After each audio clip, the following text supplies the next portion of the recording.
Bienvenidos una vez más a En la Mesa. Gracias por acompañarnos a los que están del otro lado. Vamos a compartir una linda charla hoy con nuestros invitados sobre tecnologías, sobre innovación, sobre las formas en las que la innovación y la tecnología se meten en el sector agropecuario. ¿Para qué? Bueno, para muchas veces mejorar la eficiencia, para ser más productivos, para además ser más sustentables, para demostrar lo que estamos haciendo. Hay una enorme cantidad de propuestas que traen la innovación y la tecnología dentro del sector agropecuario. Así que hay expertos, hay personas que tienen mucha experiencia en la mesa.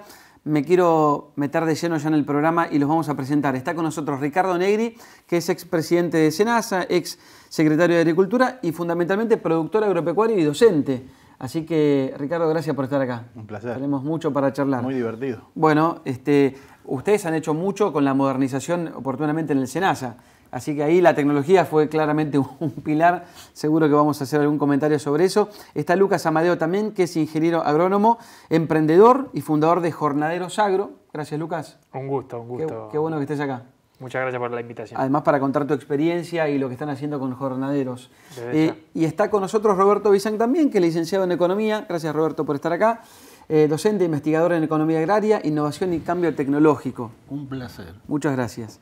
Con todos estos pergaminos nos tenés que dar una cátedra sobre el cambio. La gente que sabe es la gente que está en el campo, porque en este contexto sigue siendo tremendamente dinámico e innovador, aunque remando en dulce de leche repostero. Pero está buena la aclaración de repostero. Exactamente. Por lo espeso. Por lo espeso. Está muy bien, está muy bien. Pero hay muchas cosas que con la innovación y con cambio tecnológico creería yo, me vas a decir vos después, si se le puede ir haciendo la cosa un poco más llevadera. Y es notable porque la gente de ciudad cree que la innovación se da exclusivamente en lo electrónico. Exacto. Y que no pasa por el campo, y que el campo depende de San Pedro, las oraciones y la suerte. Cuando en realidad no depende de eso, sino que depende de la tecnología. Tal cual. Un poquito de San Pedro, un poquito, lo podríamos mitigar. Si San Pedro ayuda, es mucho más fácil el repago de la tecnología. Exactamente. Es muy importante eso. Sí. Te concedo, ya empezamos con el pero ping-pong. Sí, ya acá te concedo el punto, pero también hay una cierta cantidad creciente de mecanismos, variables de cobertura que van achicando el riesgo. Claramente. Y que si lo pensás en economías hortícolas, ya están bajo cubierta con un sistema cerrado, cuando el nuestro es un sistema abierto. ¿Digo claro, bien? Claro, muy sí, bien. Totalmente. Bueno, sí, a ver, obvio, lo primero que hace la tecnología es bajar el riesgo. Exactamente. ¿Sí? Claro. Porque ajusta la variabilidad a lo que pueda ser de alguna manera manejable. Claro.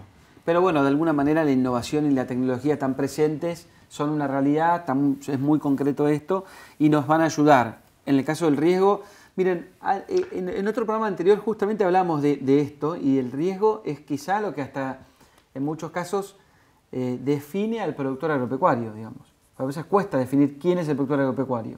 Bueno, el que asume el riesgo climático. Exactamente.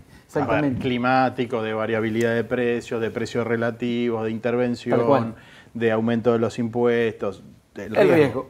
¿Sí? En todo su Pero esplendor. también es el que elige, el que tiene la libertad de elegir qué cultivos, set de cultivos usa y qué paquete tecnológico usa. ¿Por qué? Porque el resto de la cadena comercial, tanto aguas arriba con los insumos o aguas abajo con el acopio, transformación y demás, depende de la elección de ese. Tal cual. ¿Sí? Entonces, es el que asume una parte importante del riesgo, pero lo puede mitigar. Si los productores definen no sembrar el cultivo X, el industrial que tiene toda su planta para ese cultivo X está mucho más complicado. Tal cual.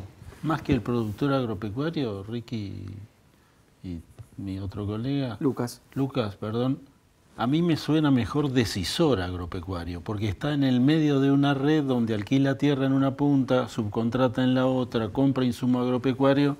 Eso me hace acordar a Duhalde. ¿Por qué? Epa. Y sí, porque dijo, estamos condenados al éxito. Ah, sí. Esa estructura de un productor alquilando tierras, subcontratando equipos y comprándole al sector industrial insumos, lo obliga a cada una de las partes a ser tremendamente innovador. el que te vende servicio agropecuario, si no tiene la última máquina, no va a conseguir. El tipo que contrata tierra para poner en marcha el sistema queda confinado o ahorcado por el dueño de la tierra que le exige cada vez más. El mercado internacional juega, con lo cual todos tienen que innovar porque si no, no llegan al fin del día. Claro. Están condenados a innovar, estructuralmente. Sí, lamentablemente ese condenado a innovar que tienen todas las cadenas también en los países de la región, en la Argentina, ese condenado a innovar no es para un objetivo de crecimiento, sino es para en este contexto es para un objetivo de sobrevivir. Claro. ¿Sí? Claro. Entonces es distinta la función sobrevivir que la función crecer. Y eso lo vemos cuando lo hemos comparado con los países de la región. Los países de la región tienen la función crecer. Entonces, el riesgo que pueden asumir es mayor. La financiación es mayor, el mercado financiero es mayor, la estabilidad es mayor. Acá la verdad que hoy estamos más preocupados, y sobre todo en este contexto de cortísimo plazo, más preocupados de sobrevivir que en otra cosa. Entonces la función sobrevivir hace que en líneas generales, es como cuando... ¿Te limitas? Obvio. Es como cuando un equipo de fútbol juega todo colgado del árbol, del arco. Sí, sí, sí. No es lindo. ¿Sí? No, A veces es efectivo, pero no es lindo. No, ¿Sí? Bueno, eso es lo que así la siento, digamos. Sí. Y con la tecnología, muchísimo. Y probablemente no ganes tampoco. Y la probabilidad de ganar, es muy pero baja. porque la función principal es sobrevivir. Defenderte. Entonces, cuando hablamos de la tecnología genera oportunidades, sí, nos traspasa, sí. Es lo que permite, y es uno de los atractores más importantes para las nuevas generaciones. Con lo cual, cuando no aplicamos tecnología o cuando no estamos en ese ámbito expansivo, lo que los complicamos son a los Lucas y a los jornaderos. Claro. ¿No? ¿Por qué? Porque nuestra empresa, nuestra industria dejan de ser atractivas. Claro. Déjame abrir la cancha y un minuto, Sí. Lucas. Eso te lleva a tecnologías, muy particularmente en la región central o en los cultivos anuales, ahorradoras de costo. Vos corres para bajar costo, y siempre te quedás en commodity. Cuando la lógica de la innovación te dice, hacé innovación para diferenciar, y Lucas lo tenés muy bien claro el tema. Para avanzar en la cadena. Claro, para que no me entre el otro, para ganar una ventaja descontable internacionalmente, cosa que cuando vas a las economías regionales queda muy claro. El tipo que hace vino, él lo que quiere hacer es tecnología para diferenciar. Tal cual. Y ganar renta de ahí y subir una barrera sobre la marca, la red certificar, exactamente. Lo que fuere. Entonces, el grueso de la facturación, las exportaciones están sobre el modelo saving cost, diríamos, muy intensivo en tecnología, y nos estamos perdiendo la diferenciación. Fíjate que no diferenciamos trigo. Claro, que es un reclamo de hace tiempo del sector productivo. Que es el ABC del negocio. Sí, totalmente. Metete acá porque la la pelota va y va. Aprendo, circula. yo también aprendo. Circula con mucha velocidad. No, aprendo. Para mí hay dos cosas que están buenas sumarle a la conversación, y no solamente en términos generacionales, sino uno puede hablar de cuál es el ecosistema que está promoviendo y generando nuevos sistemas tecnológicos o nuevas propuestas tecnológicas, y qué calidad tienen las propuestas tecnológicas que hay. Me parece que después de la pandemia hubo un boom de startups y de propuestas. Hoy me da la sensación que se ha hecho un gran filtro, han quedado las que han logrado, pero no deja de ser un gran desafío en un sector que, como bien dice Roberto Rique, muchas veces juega a la defensiva y no está necesariamente jugando a la ofensiva. Bueno, cualquier propuesta de valor tiene que estar bastante bien validada y bastante bien pulida como para que ese productor que está jugando a la defensiva te dé una chance. Y si te da una chance como founder de una startup, y tu margen es muy chiquito. Bueno, eso también, digo, el margen bruto de un productor no solamente le pega al productor, le pega a la cadena completa. Claro. Y desde mi perspectiva como emprendedor, bueno, los emprendedores nos ponen un desafío doble. Que si lo interesante de eso, y ya lo hemos visto, que si sorteamos esa complejidad argentina, después en el mundo es más fácil triunfar. Totalmente, sí. ¿No? Y yo trabajo para empresas de afuera, Australia principalmente, y la verdad que después nos valoran un montón. Esa es la primera que digo. Y después me meto a la otra que hablaba Ricky, es el sector agropecuario, a pesar de que está jugando a la defensiva por la coyuntura y por un país que muchas veces lo castiga, ya no tiene mucha más soga para seguir jugando a la defensiva en términos de innovar el campo.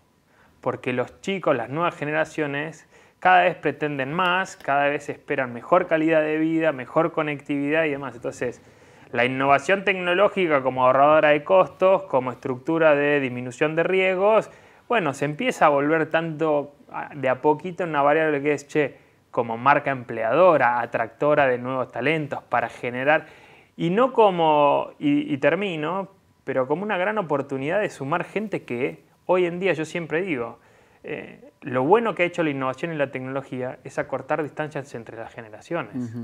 Hoy, sin hablar mal, pero las generaciones más grandes que no son nativas tecnológicas no tienen la misma capacidad y adaptabilidad que tiene alguien que nació con un teléfono con una computadora. Yo me voy. Les cuesta, pero lo peor es que es verdad, les cuesta. Y es un desafío cultural. Pero es un desafío cultural. Para mí hay una enorme oportunidad, digamos, y yo que soy un dinosaurio tecnológico, como me diría porque es así, digamos. Lo dijo en otras palabras. Yo entiendo. ¿Sí? Está re bueno, me parece que los dinosaurios tecnológicos tenemos la responsabilidad de agarrarles macanas, ¿sí? Claro. Y eso, más allá del contexto, una de las cosas que tiene la Argentina, como para mí es una de las principales oportunidades, tiene que ver con el ecosistema a la defensiva, pero basado en una economía enormemente colaborativa, ¿sí? Entonces, la densidad de conocimiento que tenemos por hectárea, por lugar, por población, está súper interesante, porque además es donde se pueden mezclar mucho las tecnologías agronómicas con las tecnologías digitales contra las de tecnología de información. Entonces, la transformación digital para mí es una oportunidad gigante de este momento, de este lugar, en la medida que podamos laburar las 3 generaciones para resolver un problema, digamos, ¿no? Y en eso digo 2 cosas. Hay que enamorarse del problema y no de la solución, ¿sí? Porque las soluciones van a cambiar, y a una velocidad más rápida de que yo las puedo atender. Y lo otro tiene que ver con pensarlo de manera integrada. Entonces, no solamente la tecnología es para bajar los costos, y puede ser bajar los costos unitarios, sino la tecnología es también para disminuir los impactos ambientales, para poder medirlos, porque además para decidir tenés que medir, pero además para ser confiable tenés que certificar o lo que sea del proceso. Pero además hay otra parte importante que es entender que nuestro sistema genera muchos otros subproductos, que no solamente lo que comemos, que no solamente lo que nos vestimos, que no solamente la bioenergía, y el trabajo sobre esos subproductos antes llamados residuos también tiene un impacto fenomenal sobre el agregado de valor. ¿Puedo hacer un disclaimer? Pero desde ya. Digo, la edad es la que uno ejerce, no la que uno tiene. Totalmente. Eso de movida. Sí, pero en las coyunturas que uno nace no son ajenas a cómo uno se forma. Perfecto. Y desde ahí creo que hay una gran oportunidad en nuevas generaciones. Y quiero sumar una, porque me agarro de lo ambiental. No solamente que tiene un ejercicio de la digitalización y la innovación tecnológica, no es solo digital, me parece que está bueno lo que dice Ricky, pero porque hay un montón de cosas buenas y con Ricky en Australia conocemos todo el tiempo cosas nuevas. Pero hay una generación que nació con un teléfono en la mano, que le gusta, que le atrae y que tiene curiosidad y pasión por eso. Eso es un insumo, pero fundamental. Y la segunda... tremendo respecto de esto. Si se concentra. Bueno, obviamente que es una generación con muchísimos desafíos. Sí. Ahí está el agregado a la hora de las dos generaciones. No, y le quiero sumar otra, perdón, cortito. Sorry, Roberto, cortito. No, también es una generación que no le da lo mismo las externalidades de los sistemas de producción. Sí. Entonces, si capitalizamos y le metemos método y logramos que se concentre a una generación que tiene a priori mucho interés y pasión por la innovación tecnológica y a la vez le empieza a interesar qué come, de dónde viene y por qué sí, por qué no, y convivimos las 2, 3 generaciones, hay una oportunidad real. Porque además tenés otra cosa. El que llegó primero vio el arado, después vio la directa y ahora ve 4.0. Y esa perspectiva de hacerte la pregunta de por qué 4.0 todavía no parió del todo. Un pibe de 25 no vio la crisis del 2001, la del 96, que Totalmente. Te llevó al paquete al límite. Esa ganancia me parece fenomenal. Totalmente.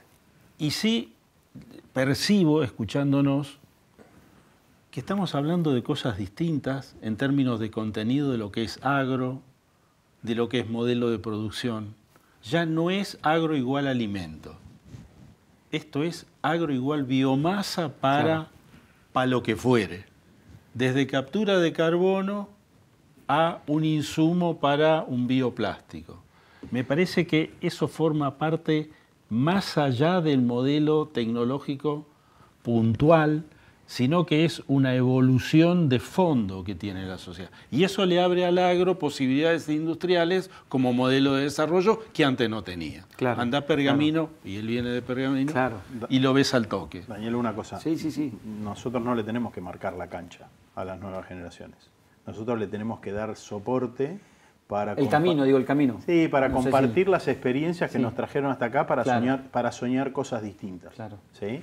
Lo que sí yo quiero en eso es decir, miren, la agroindustria argentina, y para mí la agroindustria es la gestión de fotosíntesis, hay una oportunidad fenomenal y distinta a otros países, no solo en los productos, sino en todos los servicios y todo lo que puede venir alrededor de ello.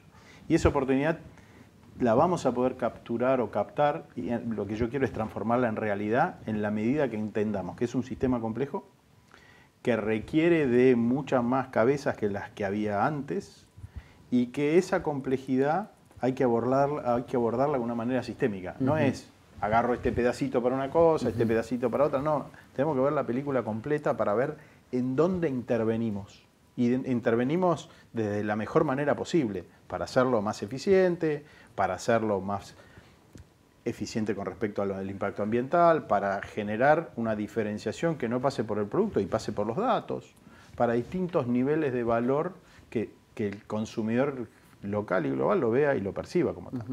Y además de un decisor agropecuario que me parece, Ricky y Lucas, que empieza a tener en la cabeza muchas más alternativas de producción, ¿no? Uno dice agro, soja, trigo, En realidad hay 290 cultivos industriales, cultivos que podés hacer en la Argentina, y esos nichos ahora empiezan a aparecer en el sistema abierto, porque cuando vas a un sistema abierto tenés un montón de variables que te mueven constantemente, que te suben riesgo, que te bajan riesgo, que necesitas el cultivo de cobertura, que la vicia no te dan los números, entonces vas sobre el garbanzo, existía el garbanzo, que estaba relegado después en Salta, después de la revolución salteña de la siembra directa, y ahora lo redescubriste desde otra lógica. Sí. Resulta que hicimos la revolución del maní y la safrinia tardía. Digo, te empiezan a aparecer esas posibilidades que depende de la apertura mental, son inventos, no de la edad. Quiero una cortita ahí, porque me parece que está re bueno. Sí. Y no quiero que se interprete que ahora es el turno de la nueva generación. No. Es el momento de que las generaciones jueguen juntas y a full. Y yo cuando me recibí hace unos años era... El derecho de piso lo escuchaba mucho más. Me parece que siempre hay que hacerse valer y entrar, pero me parece que es momento de interactuar, es momento de escucharnos mucho más mutuamente. No quiero irme de un extremo al otro y que quede que ahora era ese momento de los jóvenes. No. Ahora es el momento de todos. No, todos es el momento de todos para la pregunta que me parece la central, que es cómo damos el próximo salto. Porque veníamos del arado al paquete directa y demás, veníamos de la masividad y ahora vamos a la especificidad. Claro. Y ahí sí estamos de vuelta al ejercicio. Dulce de leche, repostero doble. No, bueno, ahí agrego una cosa. Al cuadrado. Doble caloría. Agrego, porque en un momento de la charla... hablamos de, por ejemplo, la necesidad que tienen muchas familias y gente de vivir mejor, de estar en zonas rurales y tratar de tener las mismas posibilidades que tiene cualquier persona en otra ciudad de la Argentina. Entonces, lo que pienso es que para todo esto además se necesita infraestructura, se necesita acompañamiento y no hace falta solamente que pensemos generaciones, sino que pensemos, como decías vos recién, entre todos, incluyendo también a las políticas públicas, digamos. Tener que, de alguna manera, empezar a impulsar eso, todo esto que en lo privado avanza, tiene empuje, tracciona. Si no tenés el camino también allanado desde lo público, ¿cómo haces? ¿Cómo repensás? La palabra política pública hay que revisarla en contenido, porque no es solo retenciones, es 5G, sí, claro. Es comunicación, es hidrovía, es bitrene, es educación. ¿Puedo una Sí, cosa? obvio. Una de las cosas que ahí me pongo el sombrero de profesor Sí, un ratito. sí, Estamos trabajando con Roberto en el ITBA en sistemas complejos. Y justamente para tratar de buscar respuesta a esta pregunta que vos hacías. Y solamente para un ejemplo, el cultivo de maíz, lo conocemos todos más o menos. Un productor en la Argentina tiene que tomar casi el doble de decisiones de riesgo que el mismo productor en Estados Unidos por la incertidumbre que hay, digamos, ¿no? Más o menos 90 decisiones. Y esto lo modelizamos, no nosotros, porque nosotros somos los dinosaurios, sino Felipe y Juan. Otros Lucas, especialistas en otra cosa. Mira, para poner un ejemplo, mira, 4.000 hectáreas, cualquiera de nuestras localidades tiene 4.000 hectáreas de maíz, que produzca 10.000 kilos, todos, Salquemos, Chichorrí, pero que produzca 10.000 kilos. ¿Cómo estamos hoy? Eso genera con los modelos y nos permite jugar 24 puestos de trabajo.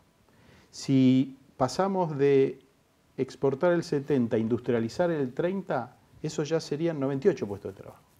Y si tuviéramos el mismo nivel de industrialización que Estados Unidos, estaríamos en 187 puestos de trabajo. Y además, cuando esto lo pongo en la ecuación para el productor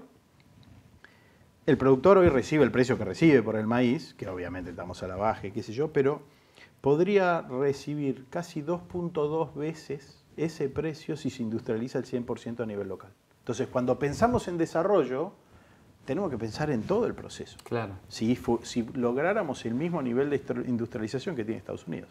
Claro. Entonces, de vuelta, muchas veces, por eso decía, la mirada sistémica es importante y que las conversaciones estén basadas en datos y en ciencia con metodología para construir. Porque si no, unos vamos a buscar el mejor margen bruto a costa del otro.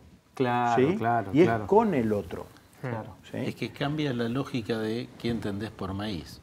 Yo que tengo años, maíz para mí era polenta, mamá, calentito en casa al lado de la cocina Carelli. ¿Está Mamá bien? cocina. Sí. Mamá cocina. Hoy te dicen, no, primero es captura de carbono, segundo es fábrica de semilla al inicio, tercero es una cantidad de muchachos mucho más jóvenes, proveedores de un conjunto de insumos para hacer biomasa. Claro.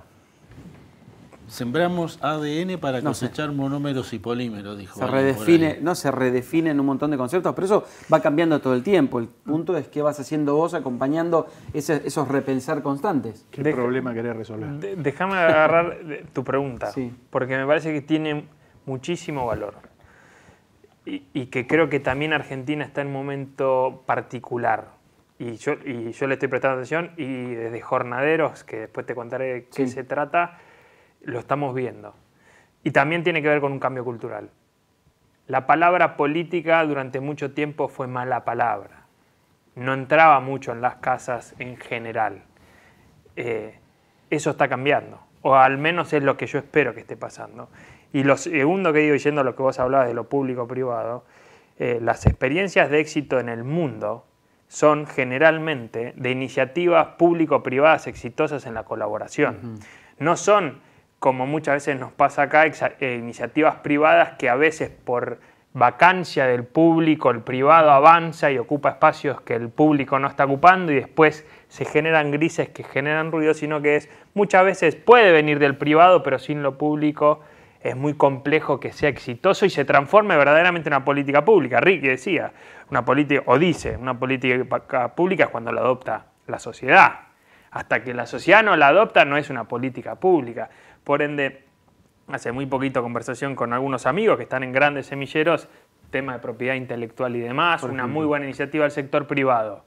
Ahora, si el público no está a la altura y no logra acoplarse y pensar juntos cómo van a llevar eso a una escala masiva, va a quedar una excelente iniciativa privada. Por ende, la articulación, y lo aprendí por la corta experiencia que tuve en lo público, que muchas veces uno le teme y cree que es mucho más grande de lo que es, cuando uno mete la nariz, sobre todo con la mía, encuentra que hay espacios. Y me parece que desde ahí la sociedad tiene que empezar a entender que la política de repente tiene buenas cosas, tiene buenas personas honestas y espacios vacantes por ocupar. ¿Para qué? Para que lo público y lo privado puedan verdaderamente encontrar soluciones más efectivas. Decime jornaderos. Una organización de jóvenes protagonistas que busca transformar su propia realidad para luego transformar sus entornos. ¿Y cómo lo hacemos? Conectamos estudiantes de los últimos años de carrera, de carreras vinculadas al agro, con el sistema, con los productores, con los empresarios, con las empresas, para que lo sacamos del aula y lo ponemos en el campo. Les aumentamos las oportunidades, les sacamos el binocular de aula para pensar en sistemas, los conectamos, le ampliamos la red y después los ponemos a jugar antes de empezar a trabajar. Al final es una organización que hoy tiene 200 jóvenes en 6 universidades, se lideran ellos, entre ellos. La mesa de gestión son 9 jóvenes con distintos roles de responsable de expansión, de empresas, de coordinación general, comunicación, etcétera, que tienen menos de 25 años. Nosotros, ¿qué hacemos? Les generamos un entorno y los vínculos para que ellos jueguen. Se despierten interés y al final se den cuenta que pueden. Cuando uno se da cuenta que uno puede, cambia su realidad. Y cuando cambias tu realidad, te animás a cambiar la de otros. Tenemos una estadística y un sueño que si logramos 30 jóvenes protagonistas por 10 años seguidos, nos animamos a pensar que podemos llegar a cambiar el agro en Argentina. Qué bueno. Con un docente y además con un investigador, me gustaría que me dijeran qué ven ahí y qué oportunidades tienen estos jóvenes de los que está hablando Lucas. Solo una manifestación más de un modelo al parir. ¿Por qué? Lo público y lo privado están bajo revisión. Las organizaciones intermedias nuevas tienen un protagonismo creciente y fenomenal. Mirás las tecnologías, te aparecen nuevos oferentes adentro de la densidad de un sistema. Antes el sistema era mucho más cerrado, ahora es mucho más abierto. Cualquiera de las HackTech al año y medio ya está pensando en el mercado externo, haciendo conexiones, una red internacional. Ahí tenés otro cambio. Tercero, están los que proveen equipos sofisticados, están los que proveen biológicos sofisticados y están los que proveen algoritmos sofisticados. Y están los productores ahí. ¿Quién va a armar el próximo paquete? Me parece que es la pregunta del millón. Digo, se está modelando desde distintos lados un 4.0 donde Argentina tiene posibilidad no solo agropecuarias, básicamente de modelo de desarrollo con un agregado. Como eso se da anclado en la tierra, es la única salida o la salida más viable a la desconcentración brutal que necesita la Argentina, que está anclada en el primer, segundo, tercer cordón de Buenos Aires y en el primer y segundo cordón de Rosario, más explosivo, tan explosivo, y en el primer cordón de Córdoba. O sea, ahí tenés otra faceta del diamante que se está formando, la localización.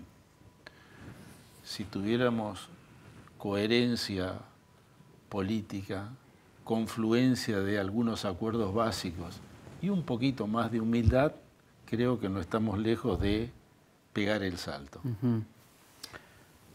Ojalá tenga más jornaderos, digamos, en eso. Volví a dar clases después de la función pública, que fue el mejor laburo que hice en mi vida, no en agronomía como era hasta ese momento, sino en la Facultad de Tecnología. ¿Por qué? Porque nuestras cadenas y esta mirada integral requiere muchas más disciplinas que las de antes. Entonces, así que hoy le quemo la cabeza a ingenieros industriales de sistemas, electrónicos, mecánicos. ¿Por qué? Porque quiero que jueguen. Claro. O sea, quiero que jueguen en la agroindustria, quiero poder disponibilizarle cosas, muchachos, jueguen. Claro. ¿Por qué? Porque ellos ven cosas que nosotros no vemos. O sea, y está bueno. ¿Ves un escenario promisorio para que lo hagan? Es que es el mejor, yo lo que les digo, es el mejor lugar del mundo para hacerlo, porque hay un montón de jornaderos. No hay muchos lugares en el mundo donde los agricultores estén en sentido puro, ¿sí? sin la maraña de los subsidios y todas esas cosas, al revés. Claro. Además, es el único de los únicos lugares del mundo, Argentina, Uruguay, al sur de Brasil y Paraguay, donde ser agricultor no es ser ciudadano de segunda. Entonces eso atrae gente y además la tecnología y la tecnología digital hoy están disponibles en todos lados o en casi todos lados y en los próximos años más, con lo cual antes para tener una conversación importante tenías que hacer 300 kilómetros y si yo soy de Deró, ¿sí? Y yo tenía que soñar no podía desarrollar en ese lugar. Claro. El futuro es que se puedan desarrollar un montón de cosas en ese lugar. Claro. Y el sueño de Sarmiento, ¿sí? Vuelve a tener lugar a partir del desarrollo tecnológico, con las mismas actividades y en ese lugar. Tal cual, tal cual. Sí, Si en el medio teníamos... ¿A dónde te fuiste a vivir ahora? ¿A dónde volviste? Volví a mis pagos de pergamino. Claro, está ¿Sí? bien. Está buenísimo si tenemos más si hubiéramos tenido más infraestructura en el medio hubiera sido mucho más fácil. Claro, mejor, pero es lo pero que hay. lo tecnológico te lo permite hacer. Sí. Partimos la tecnología de lo que tenés y de lo que hay. Claro, Gracias a lo que hay muchas más oportunidades. Para mí la pregunta... Por lo que no hay. Claro, Sí. porque tenés posibilidades de crecer rápido, Sí. de ocupar espacios, de disrumpir. Digo, pensalo como si pudiéramos dar de vuelta la historia y viene Sarmiento hoy. Chinchudo, cabrón, Sí. mujeriego, etcétera, no etcétera. podemos meternos. Limpio. Se ve que es una perdón. cualidad reinante. Limpio, perdón. No, interesante. Mujeriego en un sentido irrespetuoso, lo dije, pero tremendamente pulcro en determinar en qué gastaba la plata que era del sector público. Exacto, y en eso. las bitácoras de su viaje 100%. tiene Sí, todo escrito. Digo, 100%. ¿qué te diría hoy? ¿G5 para todo el mundo? ¿La hidrovía cómo la pensaría? ¿Cómo sería la recolonización? ¿Traería maestras o algoritmeros? Pensémoslo Sí, de claro. esa manera. Y yo en esto quiero decir un montón de cosas. Y está buenísimo traer la historia. ¿Por qué? Porque honrar la tradición no es hacer lo que hacía Sarmiento, sino lo que él haría hoy. ¿Qué es lo que estás planteando vos, Claro, Roberto? claro. Y pase lo mismo desde la economía, pero pasa también desde la agronomía y pasa de todos lados. Tenemos una oportunidad fenomenal de repensarnos. Yo me lo imagino a En conjunto. Sarmiento sentado en el último banco comiendo chicles, jugando con el celular y la tablet y yo diciéndole, mire lo que está haciendo. O sea, un revoltoso con capacidad de disrumpir, no sé si está bien empleado el término, si no lo creamos, porque forma parte de romper los paradigmas. Totalmente. Absolutamente de acuerdo. Y ahí está abierta la posibilidad. Totalmente. Y, hoy a la mañana leía un estudio de UNICEF Uruguay sobre la reinvención de la educación. Y la reinvención de la educación pone al alumno en el centro de la escena. Las 13 primicias que definió UNICEF Uruguay las definieron los chicos. Y me parece que tiene que ver con lo revoltoso, me parece que tiene que ver con equiparar y ver cómo, en el fondo, el mejor docente, una vez me lo dijo alguien y tenía mucha razón, me preguntó, ¿cuál es el docente que más te acordás? Y no me acordaba el que mejor me había enseñado matemática, lengua y demás. Me acordaba el que en ciencias naturales me había despertado la pasión por la naturaleza y por el campo. A tal punto me influyó que después terminé estudiando agronomía. En el fondo, el desafío ahí está en despertar pasión, en despertar interés. Tengo un hijo de 8 meses y este decía, tratar de enseñar a un chico que no quiere o no le interesa es como tratar de darle de comer a un chico que no tiene hambre. Silvestre, mi hijo, cuando le trato de darle de comer, me hace una vertical así para atrás que es imposible. Es exactamente lo mismo. Claro. La reinvención de la educación con la tecnología, con la digitalización entre lo público y privado, tiene que poner al alumno, al joven, en el centro de la escena. A los gremios no. Y ahí tenés otra faceta notable del cambio. Sí. El conocimiento no viene en la mayoría de los casos del sistema formal. Sí el método. Yo el método me caso con el método. Pero el conocimiento está disponible en distintos lugares y está abierto. Sí. Es un sistema abierto con lo cual hay altas posibilidades de éxito. Les dejo para que piensen, porque vamos a terminar el programa. Recién hablaba justamente Lucas de pasión. Estoy seguro que, y pongo las manos en el fuego, porque todos los que estamos acá tenemos esa misma pasión por querer de que la Argentina... Somos un poco apasionados porque además deseamos que la Argentina cambie un montón de cosas, que sea un mejor lugar para vivir, con mayor desarrollo, etcétera, etcétera. Imaginamos una Argentina protagonista en todo el sentido de la palabra. ¿Ustedes qué Argentina se imaginan?